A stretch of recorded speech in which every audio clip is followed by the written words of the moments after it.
Radio Free Asia.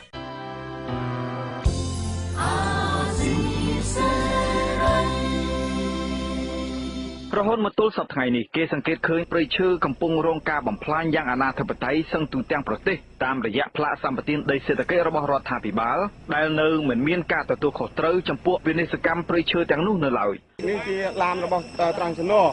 ដែលថាកែឲ្យកូនកលីទៅកាប់បំផ្លាញព្រៃឈើនៅក្នុងព្រៃឡង់របស់សហគមន៍យើងខ្ញុំប្រធានអង្គការការពារធនធានធម្មជាតិលោកឈុតវុធីមានប្រសាសន៍ថារដ្ឋធម្មនុញ្ញខ្មែរបានចែងយ៉ាងច្បាស់ថាក្រសួងដែលពាក់ព័ន្ធដូចជាក្រសួងកសិកម្មនិងក្រសួងបរិស្ថានគឺជាអ្នកទទួលខុសត្រូវលើបញ្ហានេះពីព្រោះស្ថាប័នទាំងពីរនេះជាអ្នកធ្វើរបាយការណ៍ឲ្យប្រមុខរដ្ឋាភិបាលជាអ្នកសម្រេចរយៈពេលប្រហែលឆ្នាំហើយដែលអាជ្ញាធរមូលដ្ឋានមន្ត្រីជំនាញមិនអនុវត្តច្បាប់បើសិនជាមន្ត្រីជំនាញអនុវត្តច្បាប់ហើយសហការទៅតាមបទបញ្ជារបស់ប្រធានអង្គការនីតិប្រតិបត្តិដូចជាសម្ដេចខ្ញុំជឿថាមិនមានបញ្ហានឹងកើតឡើងទេហើយបើយើងពិនិត្យឲ្យល្អៗទៅលើមាត្រា100នៃច្បាប់ព្រៃឈើគឺអាជ្ញាធរមូលដ្ឋានត្រូវមានទោស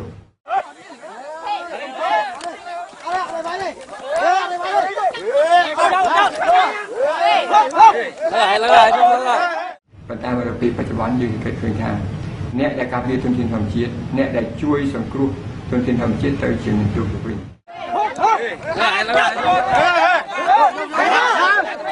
Sorry, fucking it.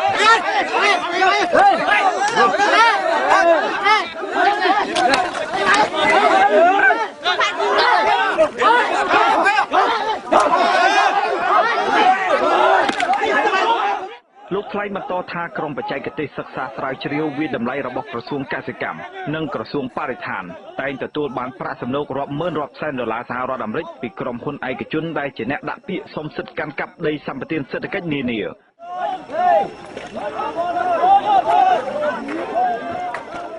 អង្គការឃ្លាំមើលពិភពលោក Global Witness ដែលមានមូលដ្ឋានក្នុងប្រទេសអង់គ្លេសកាលពីឆ្នាំ2008បានរកឃើញថាព្រៃឈើរបស់ខ្មែរកាលពីឆ្នាំ1969មានរហូតដល់73%នៃផ្ទៃដីទាំងមូលចំនួននេះបានធ្លាក់មកនៅ59%ក្នុងឆ្នាំ1997ហើយបន្តធ្លាក់មកត្រឹម35%ក្នុងឆ្នាំ2008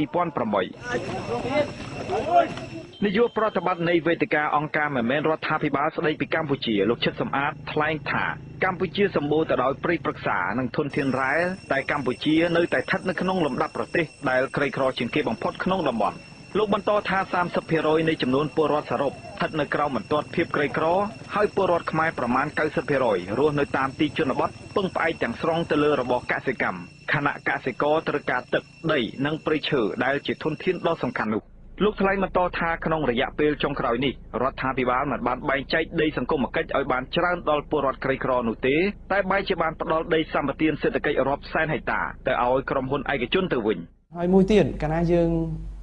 ចង់បានកាប់បំផ្លាញព្រៃឈើធម្មជាតិរបស់យើងលើសលប់ខុសពីលក្ខណៈបច្ចេកទេសហ្នឹង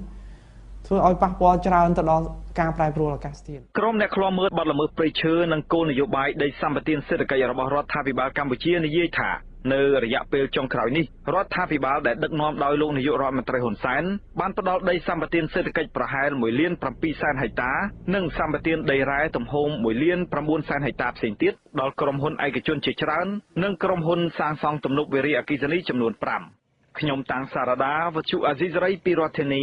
Washington